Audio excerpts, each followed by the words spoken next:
besar yang ditinggal oleh Mbah Hasyim Asy'ari menjadi ulama-ulama besar dan punya santri yang juga ribuan. Makanya Mbah Hasyim itu punya kekuatan. Begitu fatwa dimohon oleh Pak Karno terhadap Mbah Hasyim mengeluarkan fatwa tidak tanggal 22 Oktober, tanggal 15 Oktober.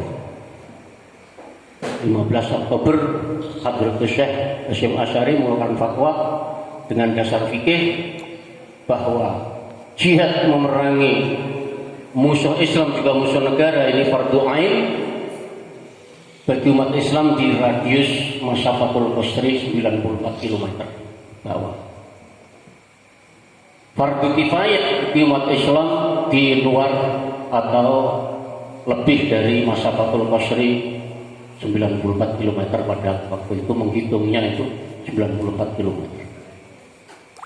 Tapi yang di luar radius Masafatul Qasri wajib membantu kalau masih dibutuhkan oleh yang mempunyai wilayah radius 94. Fatwa ini dikeluarkan ditindaklanjuti oleh semua ulama NU Jawa Madura. Istilahnya itu bukan peserta muktamar atau peserta kongres, tapi konsul-konsul ulama NU yang akan bermusyawarah di kantor ANO, namanya ANO itu Ansor Nahdlatul Ulama. U itu dulunya ditulis OE Pak Balare. Mungkin singkatannya NO, tapi sekarang itu tidak ada orang mengatakan NU, tidak ada NO. Jadi resolusi jihad itu diputuskan di kantor ANO Ansor Nahdlatul Ulama di Jalan Bubutan Surabaya. 21 ngumpul ulama-ulama, masih ada ulama yang ketinggalan, ditunggu Mbah Hasyim sampai 22 Oktober baru diputuskan. Resolusi jihad itu baru diputuskan. Di mana ulama-ulama NU menuntut kepada pemerintah supaya mengumandukan perang terhadap rakyat yang beragama Islam. Dalam poin resolusi itu ada kata utamanya warga Nahdlatul Ulama, umat Islam utamanya warga Nahdlatul, itu ada dikuatkan Mbah Hasyim. Terus yang paling poin terakhir itu menunjukkan yang hukumnya fardhu ain itu yang radiusnya 94, yang 90 ke atas fardhu kifayah. Begitu resolusi jihad sudah dikumandangkan oleh pemerintah, semua pemuda se-Indonesia terutama pemuda Islam, utamanya para Ansor, pemuda-pemuda NU, bangkit untuk segera menyiapkan diri menggabung dengan Hizbullah, dengan Sabilillah. Pada waktu itu umat Islam, santri-santri sudah punya keahlian perang. Mbah Hasyim itu punya putra namanya Kiai Abdul Khalik Hasyim. Kiai Abdul Khalik Hasyim ini satu-satunya putra yang dijago Mbah Hasyim untuk masuk ke peta pembela tanah air yang lahir yang dihimpun tahun 43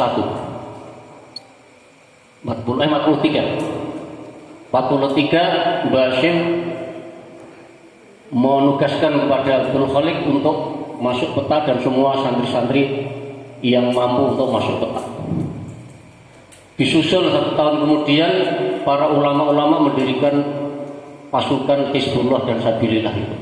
Nah, disitulah resolusi jihad berkumandang, langsung disusul para pemuda-pemuda ikut menggabung.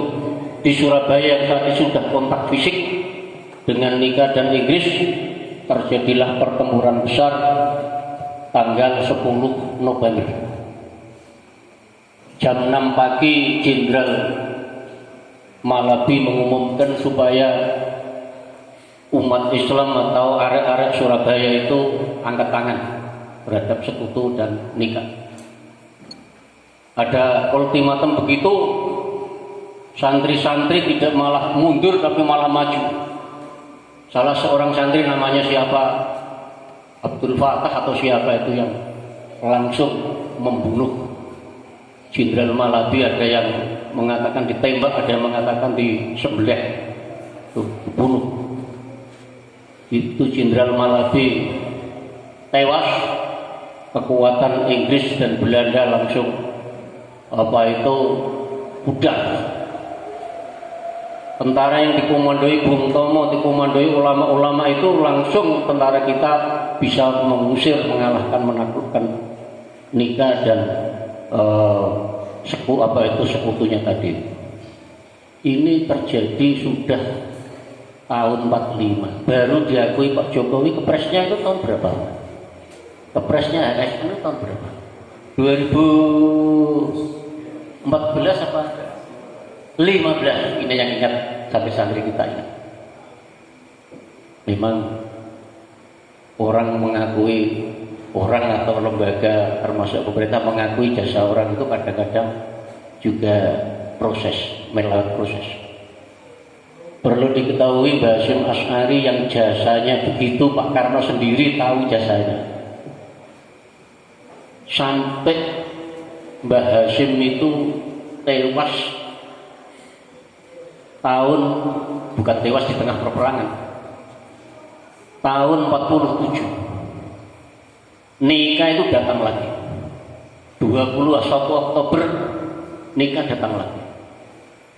Begitu datang langsung menguasai Jawa Timur. Mbah Hasyim mengeluarkan komando, putranya yang bungsu namanya Pak Ut atau Kiai Yusuf Hasyim itu diamanai Mbah Hasyim. Kamu harus mempertahankan NKRI sampai titik darah penghabisan.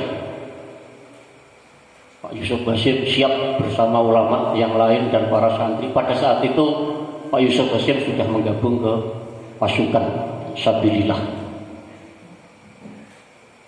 Habis menugaskan putranya, datang dua orang tamu, utusannya Jenderal Sudirman dan Bung Tomo. Kurangan nek nalika 22 Oktober Mbah Hasyim mega berhasil bisa menggerakkan pemuda bersama ulama mengusir Nika dan sekutu, kurang.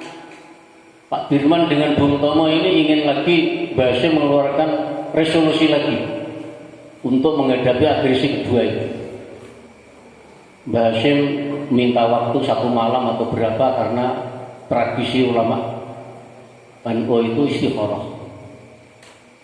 Pada tenggang waktu sebelum melaksanakan fatwanya lagi itu, Mbah Hasyim itu kedatangan tamu yang dipimpin oleh Kiai Gufron. Kiai Gufron itu komandan Hizbullah dari luar daerah, bersama dikawal kalau utusan-utusan tadi. Bakas nek Malang iki wis dikuasai karo Nika. Langsung Mbah Hasyim itu berteriak dengan mengucapkan Masya Allah 2 kali, Masya Allah, sampai pendarahan otak, diperiksa oleh dokter pendarahan otak, dan tidak jadi mengeluarkan fatwa. Pada jam 3 lebih 45 menit tanggal 25 Oktober beliau Hadratus Syekh dipanggil oleh Allah Subhanahu wa taala, innalillahi wa inna ilaihi raji'un. Semoga perjuangan beliau, semangat perjuangan beliau diterima oleh Allah dan diwariskan kepada generasi. Ila hadratihil Fatihah. Bismillahirrahmanirrahim. Alhamdulillahirabbil alamin arrahman. Iyyaka na'budu wa iyyaka nasta'in. 47 itu beliau wafat. Pak Karno mengeluarkan kepres nomor sekian menyatakan Mbah Hasyim Asy'ari adalah pahlawan nasional. Itu tahun 64. Kepresnya itu 64. Bayangkan. Lebih jauh lagi tadi ya, resolusi jihad itu sudah tahun 45, baru dikeluarkan kepresnya 2014. Nah itu kalau wong Jawa nek arani ya kabeh iku becik ketitik kala ketara. Mungkin Pak Karno itu seorang negarawan yang nasionalis, mestinya pada saat itu beliau melihat perjuangan ini adalah perjuangan semua pihak pada saat itu. Tapi penilaian pemerintahan Jokowi lain lagi, ada nilai lebih dari perjuangan ulama-ulama NU, maka beliau memberanikan diri mengeluarkan kepresnya dengan memutuskan HSN 22 Oktober Hari Santri Nasional diperingati setiap tahunnya. Jadi perjuangan itu tetap harus kita laksanakan. Adapun kita diakui atau tidak diakui oleh lembaga pemerintah atau oleh masyarakat, oleh siapapun, karena Rasulullah SAW termasuk pewaris Rasulullah, Mbah Hasyim Asy'ari itu juga mengajarkan bahwa kita berjuang harus ikhlas. Jangan kita ini menjadi pejuang kemudian setelah habis merdeka terus daftarnya jadi veteran. Itu dulu veteran itu wakil sing abal-abal gitu, Pak. Veteran wakil sing abal-abal. Tahu abal-abal?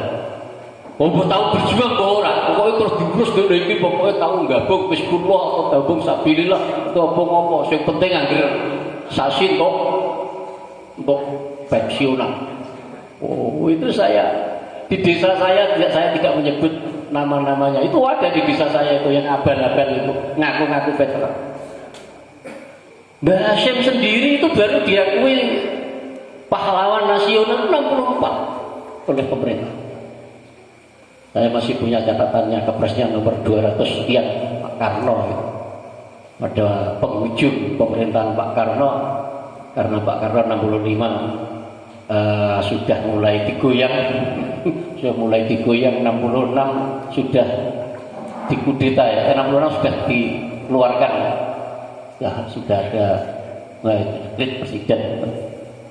Ini mengapa ulama-ulama pada saat itu betapa perjuangannya luar biasa. Ini adalah warisan dari Rasulullah SAW.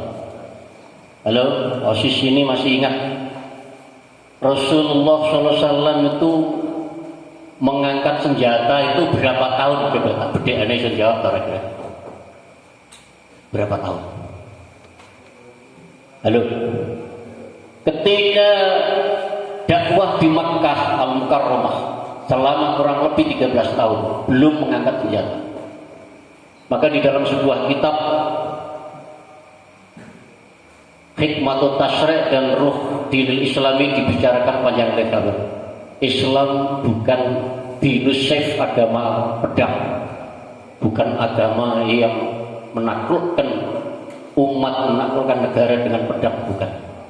Tapi Islam itu rahmatan lil alamin. Perangnya Rasulullah dan pasukannya, perangnya umat Islam melawan orang kafir, itu adalah karena orang kafir yang memulai memusuhi dan mulai memerangi. Qatilul ladzina yuqatilunakum. Ayatnya kamu ingat. Qatilu, perang.